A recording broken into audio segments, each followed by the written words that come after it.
Iman bizga farqi bor. Assalomu alaykum. Har doim nimadir hayotimizda ilk marotaba sodir bo'lsa, biz u narsani deyarli hayotimizning so'ngiga qadar o'sha ilk lahzalarni, ilk taassurotlarni eslab qolamiz. U narsa hayotimizda yana ko'p takrorlanishi mumkin, ammo ilk bu har doim boshqacha bo'ladi. Qahramonimiz bolaligini eslarkan bir sovuq tunni eslaydi.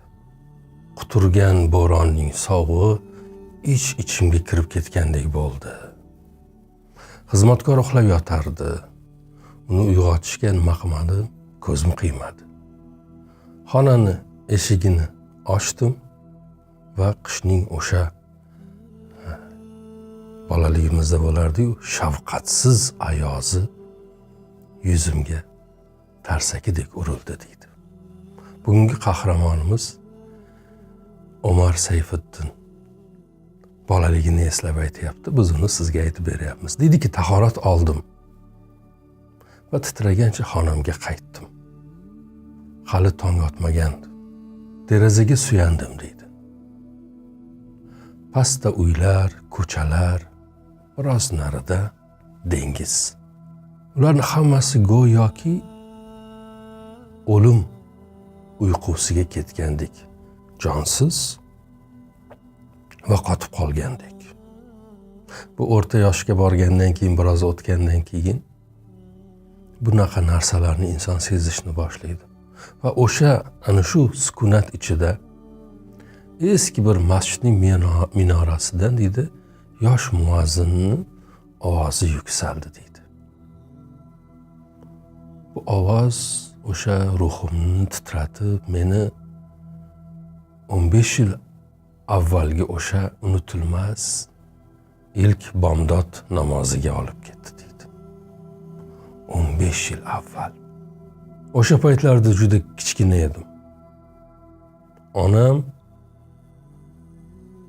dunyoda eng ko'p sevganim va men uchun muqaddas bo'lgan o'sha aziz inson meni ilk marotaba bomdod namoziga uyg'otdi.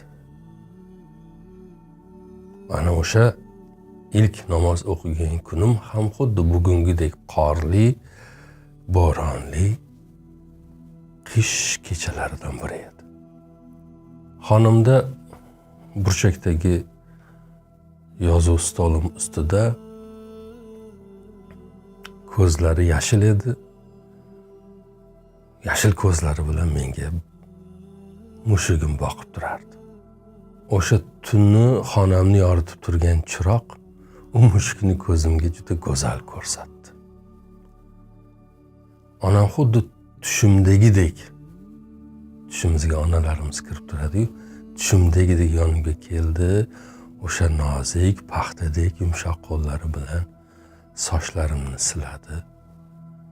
Har doimgidek chap qoshimning ustidan o'pdi. Dediki, qani Omarjon, tur bolam, dedi.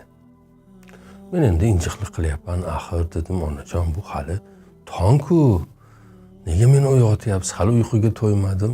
Yo'q bolam, vaqt o'tyapti, tur dedi. Meni quchoqlab o'rnimdan turg'izdi. O'sha kichkina, ichi momiq, issiq qiladigan shippagimni kiydim va ko'zimni ishqalab onamni orqasidan nima qildim? Ergashdim. Onamni xonasiga kirganimizda xona issiqqina edi, xuddi jannatdek issiq edi deb eslaydi xotiralarni. Burchakda xuddi chordona qurib olgan mo'ysafiddek qora pech gurullab yonardi. Undan nur taralardi, undan issiqlik taralardi. Onamga yordam berib yuradigan bir qiz bor edi, ismi Parvin. U ham turgan ekan, qo'lida obdasta bilan yonimga keldi, hayron qoldim. Parvin ham turadi deb o'ylamagandim. Xirqamni yechishdi, yengimni shimarishchi hozirgidek esimda. Onam kichkinagina stulchani tagimga qo'ydi. Parvin iliq suvni quyib turdi. Men o'sha jajji qo'llarim bilan yuzimni yuvdim. Onam tepamda pichirlab turardi. Aytardi, yuzingni, endi qo'lingni, endi boshingga masx tort. Kabi agar xato qilsam to'g'rilardi. Ilk tahorat. Endi tahorat tugagach, onam bilan birga onam aytdi, men qaytardim, duolar aytib artindim. Keyin onam o'sha iroqi joynamozni, go'zal iroqi joynamozni yerga to'shadi. Boshiga yashil juda go'zal ro'moli bor edi, o'sha ro'molini o'radi va meni yoniga chaqirdi, kel. Men bordim. Iman islom moliyasi asosida daromad oling. O'sha muazzam, o'sha nozik ona vujudining yonida, joynamozda men ham turdim. Biz 2 rakat sunnat o'qimoqchi edik. U qo'llarini yelkasiga ko'tarib takbir aytgach, men ham ixtiyorsiz ravishda onamga taqlid qildim. Qo'llarimni yelkamga olib bordim. Namoz tugagandan keyin menga ana o'sha shirin, yurakni eritvoradigan tabassumi bilan onam o'girilib qaradi. Va unutmayman va dediki, bolam, sen ayolmisan? Ayollar shunday boshlaydi namozni. Sen erkaksan. Qo'llaringni quloqlaringga olib borasan. Keyin o'sha issiq qo'llari bilan mening kichkina qo'llarimni ushlab quloqlarimgacha ko'tardi. Ana o'shanda onamdan farqimni, ya'ni erkak bo'lish nima degani ekanini o'sha ma'sum bola aqlim bilan ilk marotaba o'ylaganman. Namozni tugatdik, keyin duo qilishimiz kerak. Men so'radim, qanday duo qilaman? Onam menga o'sha oddiy, o'sha samimiy duoni o'rgatdi. Allohim, musulmon bo'lganim uchun senga hamd aytaman degin. Vatanimni dushmanlarini parishon qilgin deb aytdi. Barcha aziyat chekayotgan musulmonlarga salomatlik bergin degin. Eng oxirida o'zing uchun, yaxshi inson bo'lish uchun duo qilgin dedilar. Men bu duoni, o'sha titilib ketgan duo kitoblarini o'ylab ko'p o'qiganman, ichimda takrorladim.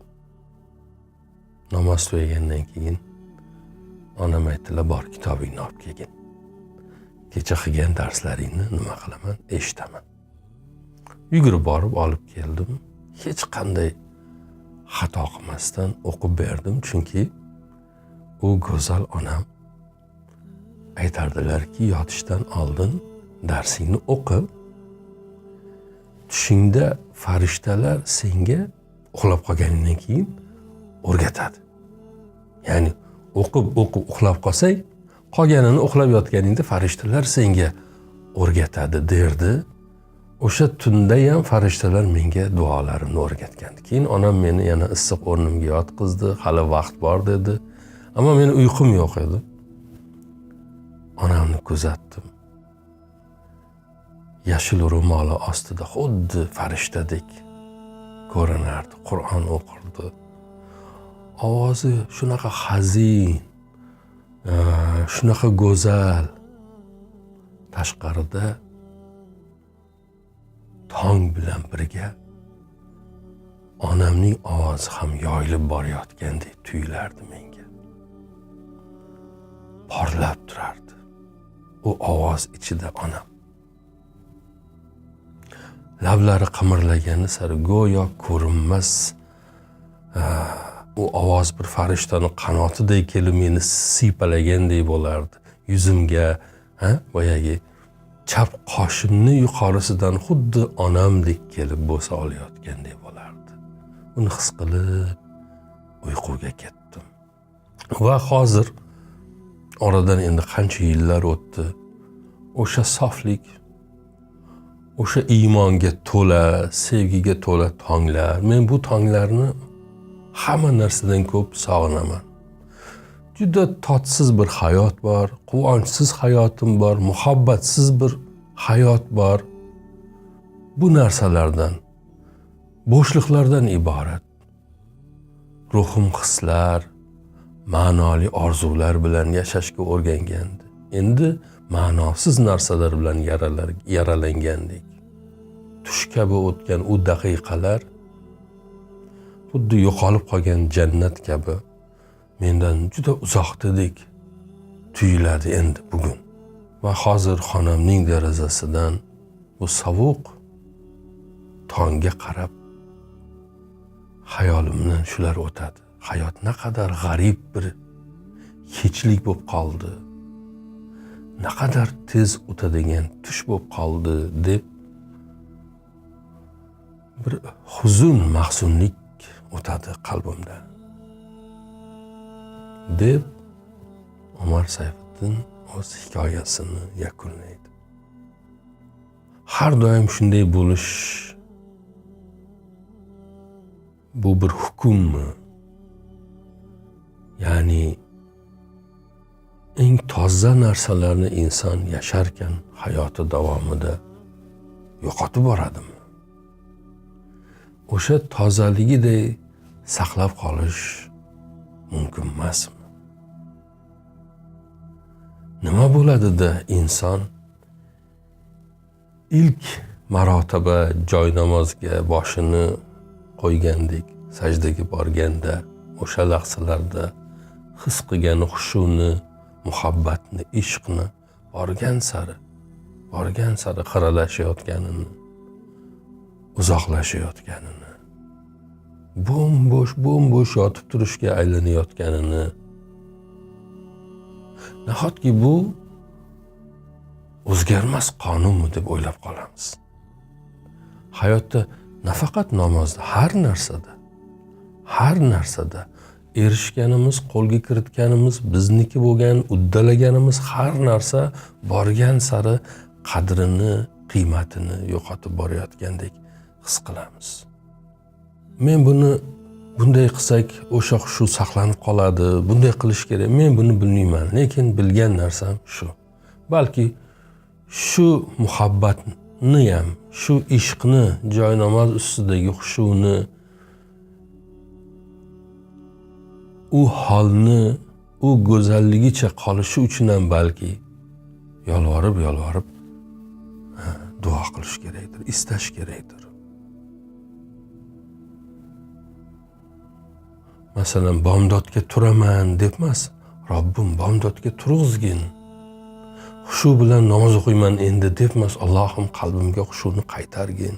Men uni qilaman, men buni qilaman debmas, Allohim bu ishlarda madadkor bo'lgin. Samimiyatim bilan qilishga, xolis bo'lishga, rost bo'lishga yordam bergin. Kirlanib, qalbi kasallanib qoladigan lardan bo'lishdan omonda asragin. Zulm qilishdan, zulm qiluvchilardan bo'lishdan meni himoya qilgin. Halim, rost, rozi bandalaringdan qilgin deb balki ko'p duo qilishimiz kerakdir. Yaxshi do'stlar, bugun aytmoqchi bo'lganlarim shu. Aziz boshingiz omon, yo'llaringiz ravon, Yaratganning doimo panohida bo'ling. Assalomu alaykum va rahmatullohi va barakatuh. Iman, islom moliyasi asosida daromad oling.